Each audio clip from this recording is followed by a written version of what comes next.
Chapter 9. They were hustled down the street as the sun was beginning to set, in full view of everyone in town. Hitch and Cielo struggled against their captors to no avail, shouting and demanding to know what was going on. The answer became all too clear when they were led out through the open doors of the stable to see their hand-forged wares laid out on display. "What do we have here?" Hansel asked rhetorically with triumph. "Looks like these two are smuggling weapons to the east."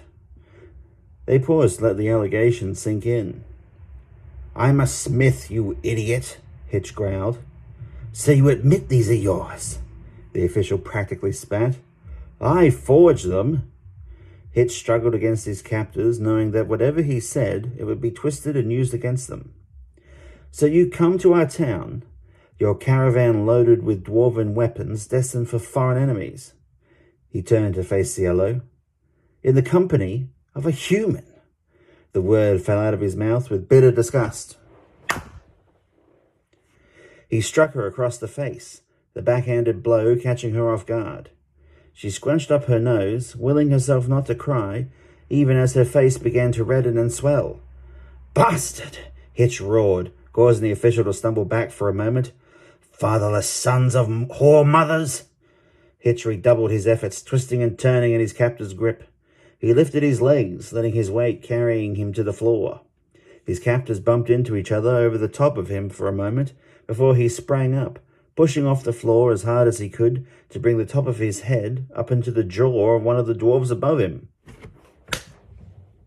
The dwarf's jaw broke, letting go of his grip as he fell backwards, clutching for his face. Wasting no time, Hitch grabbed the second by the lapels of his uniform and dragged him forward, his face swinging downward in a murderous arc. Hitch's forehead connected with the dwarf's nose, spattering blood and pulping flesh and cartilage underneath. One of Cielo's captors let go of her arm, drawing a heavy wooden club from his belt as he rushed forward. The remaining dwarf attempted to catch her loose arm at the elbow to draw them both behind her back, but wasn't quick enough, and soon found her free hand clenched into a blurring fist, rocketing towards his face. The blow caught him right under his eye, loosening some teeth beneath the tenderized meat of his cheek. Hitch spun around as the third guard ran forward, their club swinging down in an arc towards his head in an attempt to dash out his brains. Dodging to the side, he clamped his fists together, swinging them like a battering ram into his attacker's ribs. The air blew out of their lungs as they collapsed onto the floor, gasping for breath. "Help! Help!" Hansel was out on the street, shrilly calling for reinforcements. Cielo stamped on the foot of the remaining guard, causing him to let go for a moment. Trying to copy Hitch, she grabbed the dwarf by the lapel. She was too tall, though, and her forehead crashed into his, knocking them both backwards as stars flashed in her vision. She stumbled back into the caravan as Hitch raced forward, slamming his fist around in a hook shot to catch the guard squarely in the jaw. Their heads snapped to the side for a second, their whole body going limp to crumple down onto the floor. "Stop them! Stop them!" Hansel hysterically shrieked as he stabbed his finger back into the stable. Stumbling over to Hitch, Cielo had just enough time to pull her towards him as the room began to fill up with the angry faces of the remaining town guard and assorted residents who stared in disbelief at the bodies laid strewn about the two strangers. "All right, we surrender," Hitch puffed in between ragged breaths. Seeing the state of their friends for the town guards, the fight was far from over. Hands shot forward, gripping wrists and twisting arms behind their backs, while iron shackles were secured in place. They thought they were going to be led away until the first one stepped forward and smashed his fist into Hitch's face. He did his best to turn away from the blow before a shower of shots caught him in the stomach, doubling him over. They struck him in the side of the head, knuckles flattening the delicate cartilage of his ears against his skull. Cielo arched her back as best she could, keeping her head out of striking distance. The hook shots into her guts, and when this failed to bring her low, they hammered her thighs until her legs buckled. Gasping for air, the red-faced guards stood back satisfied they had taken their pound of flesh in recompense. They were marched off to the local barracks, practically carried between the guards standing either side to support them as they stumbled along. Led down a set of stairs into a basement, they were thrown into individual cells, the iron gates slamming shut. They lay there like that for untold hours in the dark, listening to the movement of others above them, until even those sounds faded as the guards went about their rounds, safe in the belief that their captives could not escape. Cielo stretched out on the cell floor, her head throbbing from where she had struck the dwarf. Hitch's arms had been clamped behind him with iron shackles, which the guards had left in place when they had slung him into his cell. Unable to get comfortable on his sides, he had propped himself up in the corner and fallen asleep, with his chin resting on his stomach. "Everyone rise." The audience in the packed courtroom rose in unison. Lines had formed out the door early in the morning hours before the court would be in session. Everyone was keen to get a look at the strangers and be part of the action. Clever vendors had taken advantage of the situation and had walked up and down the queue offering hot drinks and pastries for sale. One industrious dwarf had constructed an outhouse on top of a wagon for paying members of the public to relieve themselves before rejoining the queue. Cielo and Hitch had been roused from their cells with buckets of water tossed between the bars to shock them awake. Looking like drowned rats of ill-reputed character, they had been led over to the courthouse. "The court of the village of Fenoir is now in session. The Honourable Judge Arnold Harbottom presiding. Be seated." Chairs scraped as everyone sat down in unison. The official, whom they had overheard earlier referred to as Hansel Brightspark, rose and walked in front of the court. "Your Honour, the good people of Fenoir have endured and overcome the invasion of weapon smugglers within their midst." Pausing for dramatic effect, he continued, "This dwarf and his human master were seen entering the town the previous day.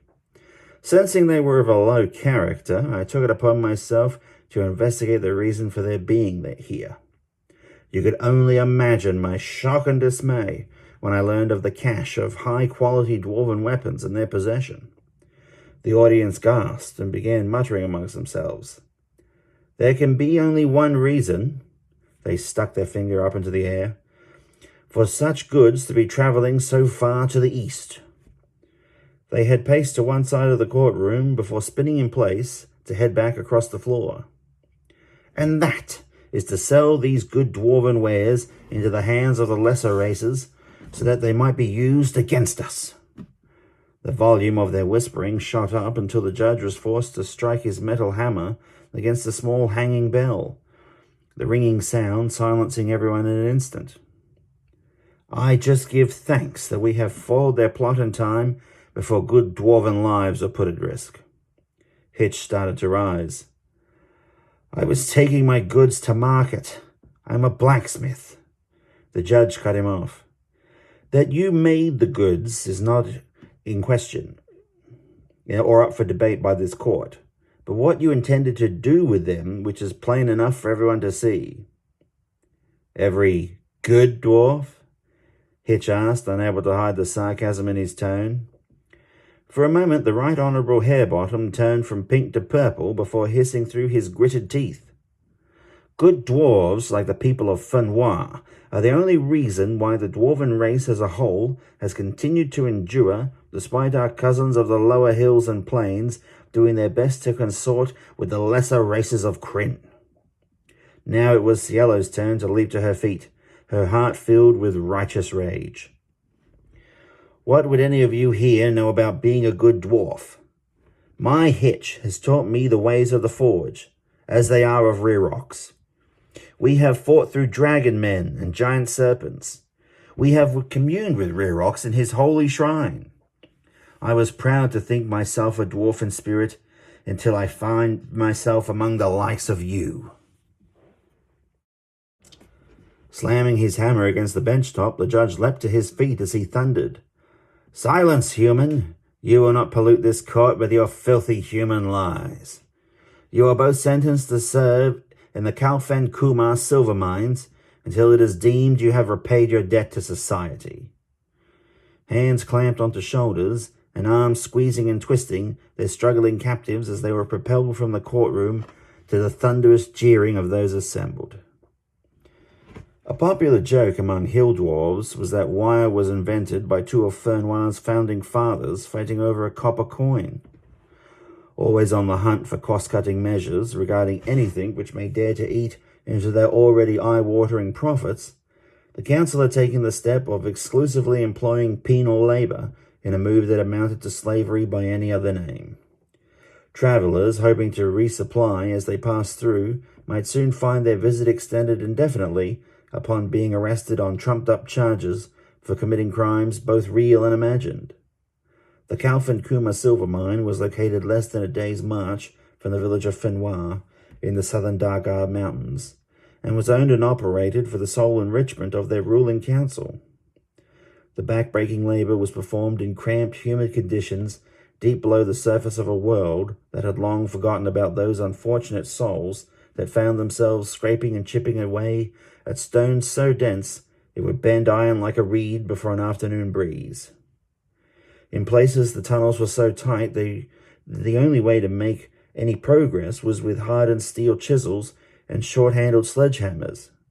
Bereft of any eye protection, as such things cost money, and could potentially be lost in the darkened conditions, the miners learned to squeeze their eyes shut as the hammer struck the chisel, sending razor-sharp shards exploding outwards in all directions. Often newcomers would miss, their cries echoing along the roughly hewed shafts, as unrelenting metal met soon-to-be fractured phalanges. What stale air there was to breathe was filled with dust and particles that blackened the lungs, stealing years of life that might otherwise have been lived. Punishing a person to his term of service within the mines was tantamount to a death sentence. The common folk of Fenoir were kept in the dark about the true fate of those who found themselves led to the gaping maw of the mines to have tools pressed into their hands, whips cracking menacingly to herd them into the darkness, often lit by little else than short round candles and sputtering tins of cooking grease. They were unlikely to care, though, as only outsiders ever found themselves imposed with such sentences, and part of the profits were used each year to finance a great feast to celebrate the anniversary of the village's founding. Stuffed to the brim with roasted meats, fluffy bread and creamy cheeses, spirits soaring as red-flushed faces drank ale from steep steins before rising on steady feet to blurt out their praises to those who made it all possible.